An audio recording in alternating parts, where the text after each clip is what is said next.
Hindi church online की इस आराधना सभा में मैं आपका स्वागत करता हूं। आपको धन्यवाद देता हूं कि आपने परमेश्वर की उपासना करने के लिए समय निकाला है। हम परमेश्वर की आराधना करेंगे, उसकी उपासना करेंगे, गीतों को गाएंगे, प्रार्थना करेंगे और उसके प्रेम को स्मरण करेंगे, अपने हृदय की भेंटों को चढ़ाएंगे। परंतु हम इससे भी बढ़कर परमेश्वर की आवाज को सुनेंगे। परमेश्वर चाहता है कि हम संपूर्णता का जीवन जिएं, हम भरपूरी का जीवन जिएं, हम आनंद का जीवन जिएं, हम प्रोत्साहन से भरा हुआ जीवन जिएं, हम दूसरों के लिए आशीष बन सकें और आदर्श बन सकें। यह कैसे संभव है? परमेश्वर के वचन में आज हम देखेंगे और मैं तो यह कहता हूं कि हम परमेश्वर की आवाज सुनेंगे। तो हिंदी चर्च ऑनलाइन की इस आराधना सभा में आपका बहुत स्वागत है। परमेश्वर इस सभा में आपको आशीषित करेगा, आपको प्रेरणा देगा, आपको अपने मार्ग पर चलने के लिए प्रोत्साहित करेगा, ऐसी मेरी प्रार्थना है। मैं आप सबों के लिए प्रार्थना कर रहा हूं और मेरी आशा है कि हम सब परमेश्वर की निकटता में जिंदगी में बढ़ते हुए समय के साथ साथ आगे बढ़ते जाएंगे और उस राह पर चलेंगे जो परमेश्वर की राह है, जो संसार की और विनाश की राह है। उसे छोड़कर हम सही रास्ते पर आएंगे और अनंत जीवन की राह पर आगे बढ़ते जाएंगे। परमेश्वर आप सबों को आशीष दे। आइए हम आराधना में आगे बढ़ते हैं। आपको प्रभु यीशु के मधुर नाम में नमस्कार। हिंदी चर्च ऑनलाइन आराधना में मैं आप सभी का स्वागत करता हूं। आराधना में जाने से पूर्व हम परमेश्वर की आशीष एवं उसकी उपस्थिति के लिए प्रार्थना करेंगे। आइए हम प्रार्थना करें।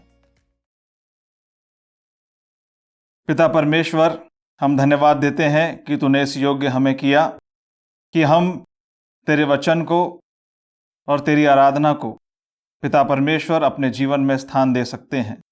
आज हम सब हिंदी चर्च ऑनलाइन माध्यम से यहाँ पर सब एकत्रित हैं। धन्यवाद देते हैं तेरी योजना के लिए।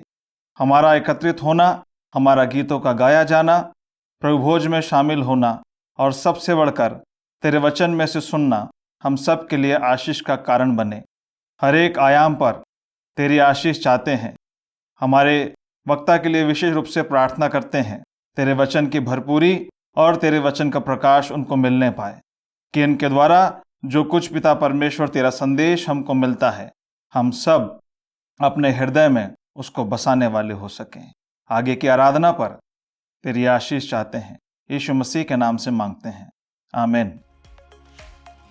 यहोवा का धन्यवाद करना भला है।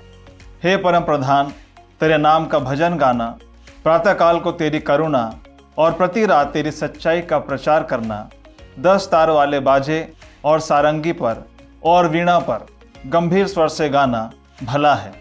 क्योंकि हे यहोवा, तूने मुझको अपने काम से आनंदित किया है और मैं तेरे हाथों के कामों के कारण जय जयकार करूँगा। हमारा परमेश्वर महिमा और स्तुति के योग्य है। बड़े उत्साह के साथ परमेश्वर के आदर और महिमा में हम कुछ गीत और कोरस गाएंगे।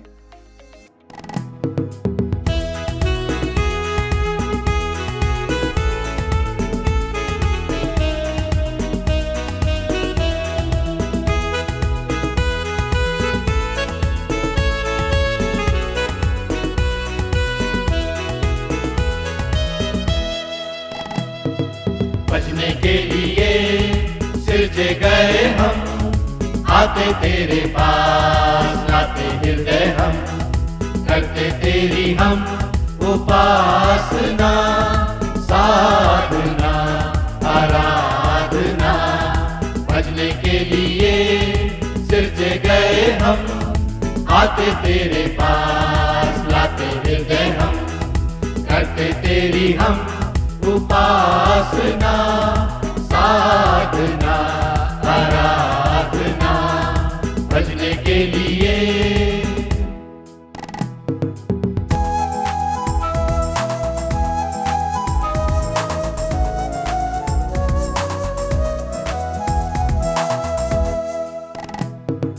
आदि में था वचन,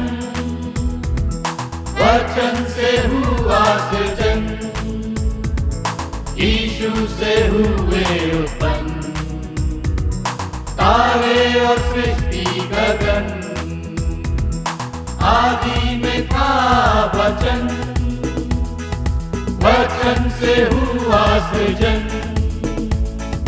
यीशु से हुए उत्पन्न, तारे और सृष्टि गगन, महिमा कर स्तुति के योग मेरा प्रभु यीशु, महिमा कर स्तुति के योग मेरा प्रभु यीशु।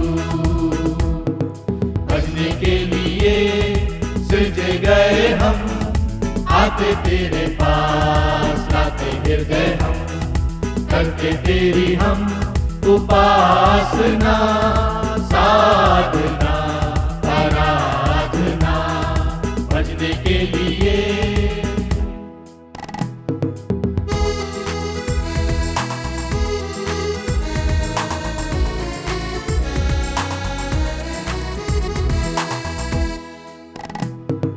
कुछ भी हमारा नहीं, सांसें ये हृदय ये मन,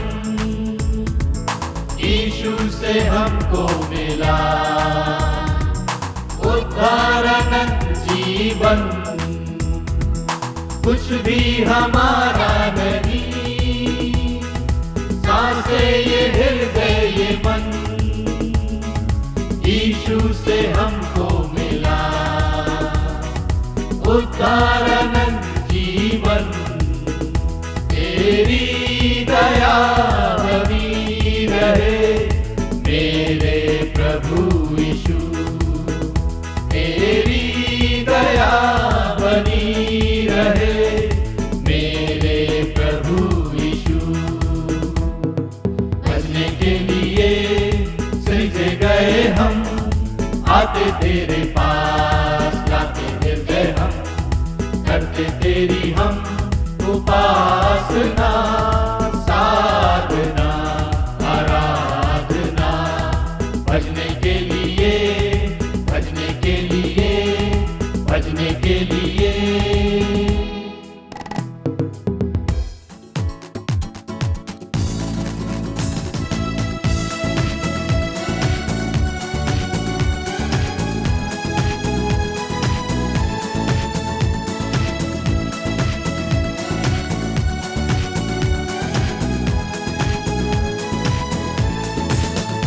धन्यवाद प्रभु इस दिन के लिए, धन्यवाद प्रभु जीवन के लिए, धन्यवाद प्रभु इस दिन के लिए, धन्यवाद प्रभु जीवन के लिए। धन्यवाद धन्यवाद धन्यवाद धन्यवाद धन्यवाद धन्यवाद धन्यवाद धन्यवाद। आकाश है ऊंचा जैसे प्रभु जी तेरी धरती पर, करुणा है तेरी वैसे प्रभु जी तेरे लोगों पर। आकाश है ऊंचा जैसे प्रभु जी तेरी धरती पर, करुणा है तेरी वैसे प्रभु जी तेरे लोगों पर। धन्यवाद प्रभु तेरे प्रेम के लिए, धन्यवाद प्रभु सुख चैन के लिए, धन्यवाद प्रभु तेरे प्रेम के लिए, धन्यवाद प्रभु सुख चैन के लिए। धन्यवाद धन्यवाद धन्यवाद धन्यवाद धन्यवाद धन्यवाद धन्यवाद धन्यवाद। उद्याचल से अस्ताचल जित जितनी दूर किए, पाप हमारे तूने हमसे यीशु दूर किए। उत्याचल से अस्ताचल जितनी दूर किए, पाप हमारे तूने हमसे यीशु दूर किए। धन्यवाद प्रभु तेरी दया के लिए, धन्यवाद प्रभु तेरी क्षमा के लिए, धन्यवाद प्रभु तेरी दया के लिए, धन्यवाद प्रभु तेरी क्षमा के लिए। धन्यवाद धन्यवाद धन्यवाद धन्यवाद धन्यवाद धन्यवाद धन्यवाद धन्यवाद। पौलुस अपने जीवन के अंतिम पड़ाव में अपने आत्मिक पुत्र तिमुथियुस को एक पत्र लिखते हुए कहता है कि तू विश्वासियों के लिए आदर्श बन जा। तिमुथियुस की पहली पत्री के 4 अध्याय की 12वीं आयत में यह बात लिखी हुई है, कोई तेरी जवानी को तुच्छ न समझने पाए, पर वचन और चाल चलन और प्रेम और विश्वास और पवित्रता में विश्वासियों के लिए आदर्श बन जा। प्रभु यीशु मसीह ने भी यह कहा कि सारी व्यवस्था का सार इसी बात में है कि हमारे परमेश्वर के साथ और मनुष्यों के साथ संबंध कैसे हैं। इस संदर्भ में हम आज चर्चा करेंगे कि हमें मनुष्यों के साथ संबंध बनाने में कैसे आदर्श बनना है, परमेश्वर के वचन के अनुसार अपने संबंध मनुष्यों के साथ बनाना है। मत्ती 22 उसकी 35वीं आयतों के आगे लिखा हुआ है, एक घटना का विवरण भी दिया हुआ है। लिखा हुआ है, और उनमें से एक व्यवस्थापक ने परखने के लिए उससे पूछा, हे गुरु, व्यवस्था में कौन सी बड़ी आज्ञा है? उसने उससे कहा, तू परमेश्वर अपने प्रभु से अपने सारे मन, अपने सारे प्राण और अपनी सारी बुद्धि के साथ प्रेम रख। बड़ी और प्रमुख आज्ञा तो यही है, और उसी के समान यह दूसरी आज्ञा भी है कि तू अपने पड़ोसी से अपने समान प्रेम रख। ये ही 2 आज्ञाएं सारी व्यवस्था और भविष्यवक्ताओं का आधार हैं। उक्त आयतों में प्रभु यीशु मसीह स्पष्ट कर रहे हैं कि संबंध हर व्यक्ति के लिए प्रमुख होते हैं। हमारे संबंध परमेश्वर से और हमारे संबंध लोगों के साथ। आज हम चर्चा करेंगे कि हम कैसे अपने संबंधों में जो मनुष्यों के साथ हैं उनमें आदर्श बन सकते हैं। तो प्रमुख बात यह है कि हमें स्मरण रखना है कि हम उस सिद्ध स्वर्गीय पिता की संतान हैं। उसने हमें अपनी संतान होने का अधिकार दिया है। यही हमारी वास्तविक पहचान है। परमेश्वर के लिए हम बहुत बहुमूल्य हैं। उसने हमें इकलौते बेटे प्रभु यीशु मसीह के पवित्र लहू के द्वारा दाम देकर खरीदा है। स्वर्गीय पिता की सिद्धता को प्राप्त करने के लिए हमें स्वर्गीय पिता के मूल्य व मापदंड को ही अपनाना होगा। स्वर्गीय पिता की सिद्धता को प्राप्त करने के लिए हमें परमेश्वर की इच्छा पर, उसकी आज्ञा को मानते हुए, उसकी महिमा के अनुसार, उसके आत्मा के नियंत्रण में, उसके जीवित वचन के प्रकाशन में जीवन जीना होगा। अपने समान मनुष्यों से प्रेम रखने का क्या अर्थ है? यहां आधारभूत बात यह है कि हम स्वीकार कर लें कि हम स्वयं से प्रेम रखते हैं। हमारी कोई कीमत है, इसलिए हम नहीं चाहते कि कोई हमारा तिरस्कार करे, अपमान करे, शोषण करे या हमें कोई प्रताड़ित करे। हम दिल से चाहते हैं कि सब हमारे साथ प्रेम के व्यवहार से, आदर, धीरज, क्षमा, कृपा, भलाई और संयम के साथ रहें। वचन के अनुसार अपने आप को प्यार करने का अर्थ होता है, अपने से प्रेम करने का अर्थ होता है अपनी देह, प्राण और आत्मा की वास्तविक कीमत पहचानना और उसकी सुरक्षा का ध्यान रखना। ध्यान से शारीरिक, मानसिक व आत्मिक रूप से स्वस्थ रहने का हर संभव प्रयास करना।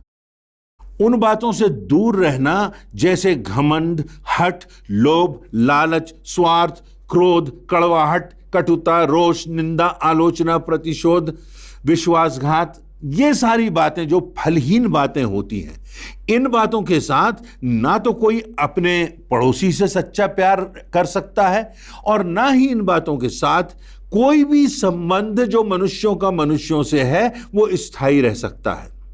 अब प्रश्न उठता है, हमारा पड़ोसी कौन है? हमारे घर, परिवार, परमेश्वर के लोग, आसपास पड़ोस के रहने वाले लोग तो होते ही हैं, परंतु हर एक वह व्यक्ति जिसे हमारे प्यार की, दया की, क्षमा की, अनुग्रह की, प्रोत्साहन की और किसी भी प्रकार के सहारे की आवश्यकता है। तो हम अपना ध्यान अब इस बात की ओर केंद्रित करते हैं कि मनुष्यों के साथ हम अपने संबंधों में कैसे आदर्श बने। तो पहली बात, यह एक परमेश्वर का आदेश है कि हमें मनुष्यों के साथ अपने संबंध परमेश्वर की दृष्टि में उचित बनाकर रखना है। यह उसकी आज्ञा है, हमारे लिए यह विकल्प नहीं है। इस आदेश के साथ ना ही कोई शर्त है, ना ही कोई तर्क है, ना ही कोई अपेक्षा है।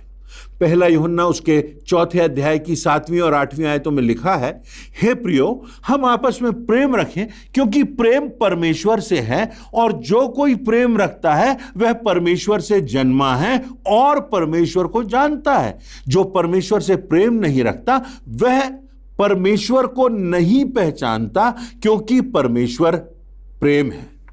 यूहन्ना 15:12 में प्रभु यीशु मसीह कहते हैं, मेरी आज्ञा यह है कि जैसे मैंने तुमसे प्रेम रखा वैसे ही तुम भी एक दूसरे से प्रेम रखो। प्रभु यीशु मसीह ने हमसे कैसा प्रेम किया? उसने हमसे प्रेम किया जब हम प्रेम करने के योग्य भी नहीं थे। उसने हम पर दया की जब हम उसकी दया के योग्य नहीं थे।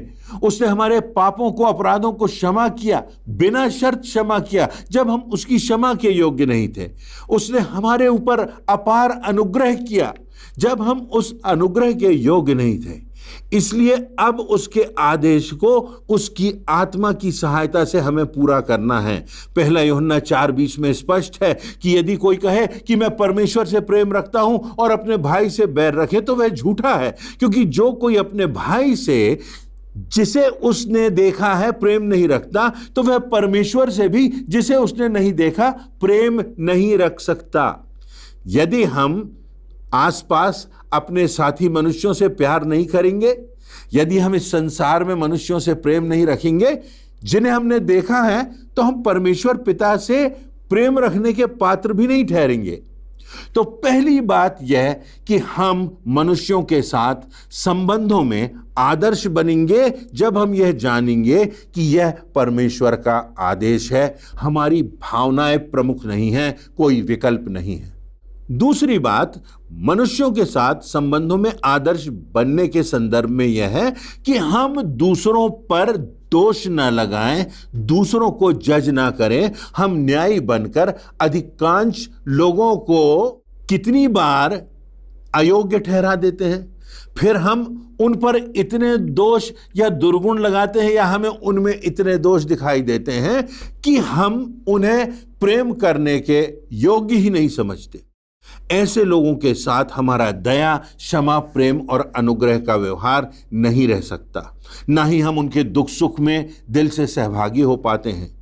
रोमियो 12:15 में लिखा है, आनंद करने वालों के साथ आनंद करो और रोने वालों के साथ रो। अक्सर हमारा ध्यान केवल अपने निज स्वार्थ के लिए, अपने हित के लिए, अपनी प्रशंसा के लिए, आत्मस्तुति के लिए, अपनी मनमानी, अपनी सुख संपन्नता और अपने आराम में ही केंद्रित रहता है। ऐसे में हम अपने ही गलत निर्णय के द्वारा क्रोध, कटुता, कड़वाहट आदि में कैद हो जाते हैं। इसी से संबंधित यह तथ्य भी प्रमुख है कि हमारा ध्यान स्वयं के स्वार्थों से हटकर दूसरों की भलाई करने में केंद्रित हो। ऐसे में दूसरों के साथ हमारे संबंध मजबूत होते हैं और हम खुलकर आनंद का, भरपूरी का जीवन जीते हैं। हम यह भूल जाते हैं कि परमेश्वर ने वास्तव में मनुष्य को दूसरों की उन्नति के लिए, भलाई के लिए, दूसरों को प्रोत्साहित करने के लिए, दूसरों को दृढ़ बनाने के लिए परमेश्वर ने अपने प्रतिनिधि के रूप में हमें रखा है। इफिसियों 2:10 में लिखा हुआ है, क्योंकि हम उसके बनाए हुए और मसीह यीशु में उन भले कामों के लिए सिरजे गए हैं जिन्हें परमेश्वर ने पहले से हमारे करने के लिए तैयार किया। इसलिए हमें परमेश्वर की आज्ञा मानते हुए, उसकी इच्छा पर चलते हुए दूसरों की भलाई ही करते जाना है। मत्ती रचित सुसमाचार के 7वें अध्याय की 21वीं आयत में लिखा हुआ है, जो मुझसे हे प्रभु कहता है, उनमें से हर एक स्वर्ग के राज्य में प्रवेश ना करेगा, परंतु वही जो मेरे स्वर्गीय पिता की इच्छा पर चलता है। उसके बाद मत्ती रचित सुसमाचार के 25वें अध्याय की यदि आप 35वीं, 36वीं और आगे की कुछ आयतों में देखेंगे तो वहां स्पष्ट लिखा हुआ है, प्रभु यीशु मसीह कहते हैं, क्योंकि मैं भूखा था और तुमने मुझे खाने को दिया, मैं प्यासा था और तुमने मुझे पानी पिलाया, मैं परदेसी था तुमने मुझे घर में ठहराया, मैं नग्न था तुमने मुझे वस्त्र पहनाए, मैं बीमार था तुमने मेरी सुधि ली, मैं बंदी गृह में था तुम मुझसे मिलने आए। तुमने जो मेरे इन छोटे से छोटे भाइयों में से किसी एक के साथ किया, वह मेरे ही साथ किया। तो दूसरी प्रमुख बात मनुष्यों के साथ संबंधों में आदर्श बनने के संदर्भ में हमने देखी कि हमें दूसरों पर दोष नहीं लगाना है, अपना नजरिया सकारात्मक रखना है, और यदि हम दोष लगाने का कोई कारण भी पाते हैं तो हमें उन्हें समझाना है, उनको सही रास्ते पर लाना है, उनके लिए प्रार्थना करना है, उनके लिए भी अपना सोच सकारात्मक रखना है। तीसरी बात यह कि हर एक व्यक्ति जिसको आवश्यकता है, जो जरूरतमंद है, जब हमारे संपर्क में आता है तो हमें अधिकतम उसके लिए करना है, उसके लाभ के लिए, उसके हित के लिए, ताकि हम उसकी आवश्यकताओं को जो परमेश्वर की दृष्टि में उचित हैं उन्हें पूरा कर सकें। सभी आज्ञाओं का सार यही है, जिस हृदय में ईश्वर और लोगों के प्रति सच्चा प्रेम होगा, उसके व्यवहार में दया, क्षमा, विनम्रता, दीनता, धीरज और संयम होगा। ऐसे व्यक्ति के विचार, व्यवहार, वाणी, कार्य, धन, स्रोत आदि जीवन के हर क्षेत्र में ईश्वर व मनुष्यों के प्रति सच्चा प्रेम होगा, निश्चल प्रेम होगा। अर्थात उसकी संपूर्ण जीवन शैली से परमेश्वर की सच्ची आराधना होगी और लोगों के लिए आशीष का कारण वह व्यक्ति ठहरेगा। लोगों के जीवन अनुग्रहित और प्रोत्साहित होंगे और वे परमेश्वर के मार्ग पर आगे बढ़ने के लिए प्रेरणा प्राप्त करेंगे। ऐसे सच्चे प्रेम में छल, कपट, स्वार्थ नहीं, परंतु सच्चाई, खराई, विश्वास योग्यता और समर्पण होगा। दुर्वासना नहीं, किंतु संयम और धीरज और पवित्रता होगी। ऐसे प्रेम में हमारी हर जिम्मेदारी को व्यक्ति पूरी सक्रियता, सजगता, सतर्कता व ईमानदारी से पूरी करेगा। मनुष्यों के साथ ऐसे आदर्श संबंध होने के द्वारा ही हम अपने जीवन से, अपने परिवार से, अपने समाज से, पूरे विश्व में शांति और अमन चैन लाने के लिए सही दिशा में बढ़ते जाएंगे। वचन में आदेश दिया गया है, पहला पत्रस उसका 3 अध्याय उसकी 8वीं आयत और उसके आगे लिखा हुआ है, सब के सब एक मन और कृपामय और भाईचारे की प्रीति रखने वाले और करुणामय और नम्र बनो। बुराई के बदले बुराई मत करो और ना गाली के बदले गाली दो, पर इसके विपरीत आशीष दो, क्योंकि तुम आशीष के वारिस होने के लिए बुलाए गए हो। क्योंकि जो कोई जीवन की इच्छा रखता है और अच्छे दिन देखना चाहता है, वह अपनी जीभ को बुराई से और अपने होठों को छल की बातों से रोके रहे। वह बुराई का साथ छोड़े और भलाई ही करे। वह मेल मिलाप को ढूंढे और उसके यत्न में लगा रहे, क्योंकि प्रभु की आंखें धर्मियों पर लगी रहती हैं और उसके कान उनकी विनती की ओर लगे रहते हैं, परंतु प्रभु बुराई करने वालों से विमुख रहता है। और यदि तुम भलाई करने में लगे रहो तो तुम्हारी बुराई करने वाला फिर कौन है। तो आज हमने मनुष्यों के साथ संबंधों में आदर्श बन जाने की बात की। यहां पर 3 बातें हमने देखी, 3 बातों की व्याख्या हमने करी।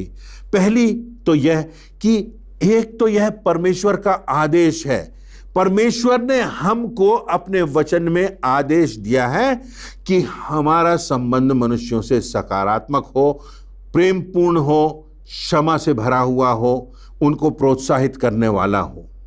इसमें कोई विकल्प की बात नहीं है। दूसरी बात यह है कि हम दूसरों को जज करना, दूसरों पर दोष लगाना छोड़ दें और हम एक ऐसे जीवन की चाल चलें जिसमें दोष लगाने के बदले ऐसे व्यक्ति जिनमें कमियां हैं, कमजोरियां हैं, उनके लिए हम प्रार्थना करें, उनके साथ हम प्रेम का व्यवहार करें और बुराई को भलाई से जीत लें। तीसरी और अंतिम बात जो हमने देखी वो ये कि हर एक व्यक्ति जिसको कोई आवश्यकता है, जो ज़रूरतमंद है, जो हमारे संपर्क में आता है, हमें पूरे यत्न से उसकी मदद करना है, उसके साथ भलाई करना है। तभी हमारे संबंध लोगों से मजबूत होंगे, हम गिरते हुओं को उठा सकेंगे। हमसे परमेश्वर ने प्रेम किया जब हम परमेश्वर के प्रेम के योग्य ही नहीं थे। कितनी बार जब हम परमेश्वर से दूर भी चले जाते हैं, वो हमें बुलाता है, हमको उठाता है, हमको गले से लगाता है, हमको क्षमा करता है और वह चाहता है कि वैसा ही हम दूसरों के साथ करें। तो जब हम इन ईश्वरीय गुणों से, जिनको हमने प्रभु यीशु मसीह में देखा है, उनको अपने जीवन में समाहित करके उसी दिशा में, उसी दिशा निर्देश में, उसी वचन के अनुसार आगे बढ़ेंगे तो परमेश्वर हमारे जीवनों को आशीषित करेगा और परमेश्वर अपने प्रकाश से हमको भर देगा और हमारे इस संसार में परमेश्वर से और लोगों से संबंध मजबूत होंगे और ना सिर्फ मजबूत होंगे परंतु आदर्श होंगे कि लोग हमारे जीवनों और संबंधों को देखकर हमारे स्वर्गीय पिता की बड़ाई करें। परमेश्वर इन वचनों से आप सबों को प्रोत्साहित करे, प्रेरणा दे और अपने मार्ग पर आगे बढ़ाता जाए, ऐसी मेरी याचना है। वचन की प्रभावशाली व्याख्या के लिए प्रभु के सेवक को धन्यवाद। अब समय होगा कि हम परमेश्वर के निमंत्रण को स्वीकार करते हुए प्रभु भोज में शामिल होंगे। आइए हम अपने मनों को तैयार करें, जांचें, परखें, प्रभु यीशु मसीह के बलिदान को स्मरण करते हुए इस गीत को गाएंगे।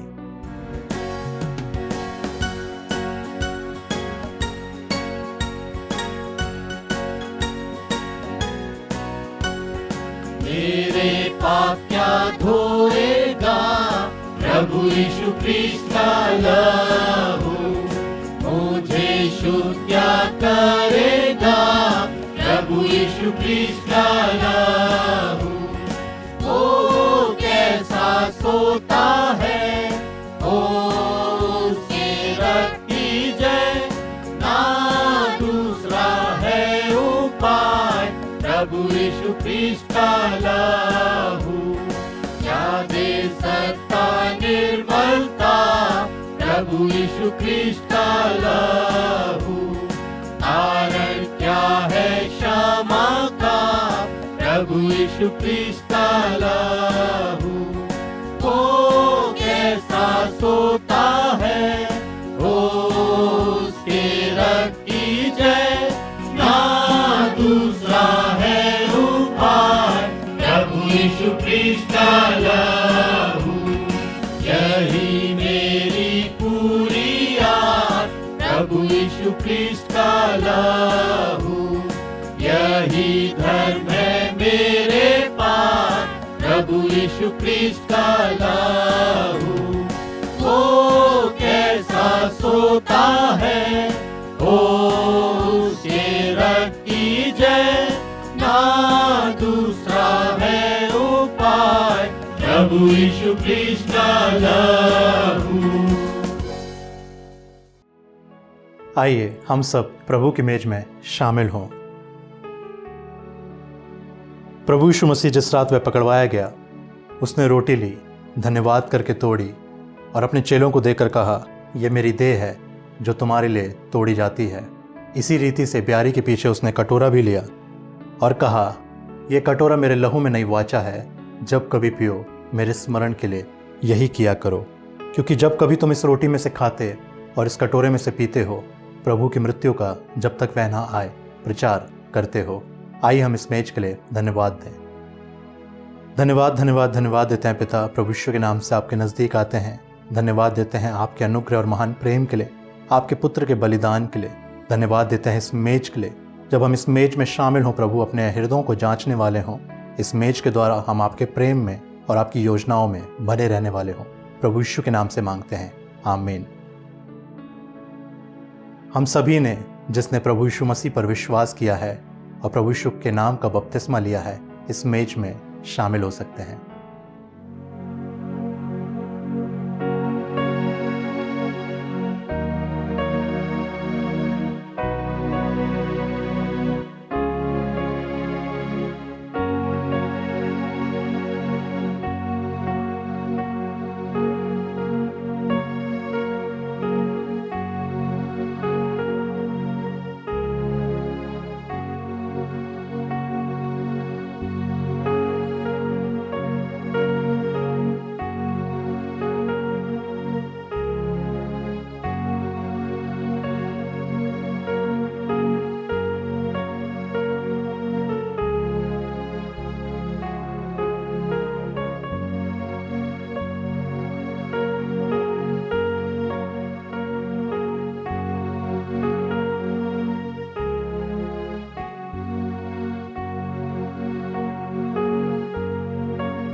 आइए हम अपने स्थानों पर खड़े हो जाएं। हम अंतिम प्रार्थना में जाएंगे। प्रार्थना के बाद प्रार्थना के रूप में कोरस गा लेंगे। उसके पश्चात परमेश्वर की आशीष ग्रहण करके आज की आराधना समाप्त करेंगे। आइए हम प्रार्थना करें। पिता परमेश्वर, प्रभु यीशु मसीह के नाम से आपके नज़दीक आते हैं। धन्यवाद देते हैं आज के दिन के लिए, हिंदी चर्च ऑनलाइन आराधना के लिए। पिता, जो संदेश आज हमने सुना, हम अपने जीवन को उसके अनुसार चलाने वाले हो सके। जो योजनाएं आपने हमारे लिए बनाई हैं, हम उसको अपने जीवनों के द्वारा पूरा करने वाले हों। प्रार्थना करते हैं आने वाले सप्ताह के लिए, आपकी सुरक्षा और आपकी आशीषों को अपने जीवन में मांगते हैं। सारा आदर महिमा आपको देते हुए इस विनती को अपने उद्धारकर्ता प्रभु यीशु मसीह के नाम से मांगते हैं, आमीन। हम तो जलते दीप हैं यीशु की ज्योति में, जब तक है जहां में हम उसे फैलाना है। अंधियारी डगर में हो आंधियां, मसीह की ज्योति हर कहीं फैलाना है। हम तो जलते दीप हैं। विश्वासी हृदय से आशीष प्राप्त करें। अब हमारे परमेश्वर पिता का प्रेम, प्रभु यीशु मसीह का अनुग्रह, पवित्र आत्मा की सहभागिता और शांति हम में से हर एक के साथ, समस्त विश्वासियों के साथ अब से लेकर यीशु मसीह के दूसरे आगमन तक बनी रहे, आमीन।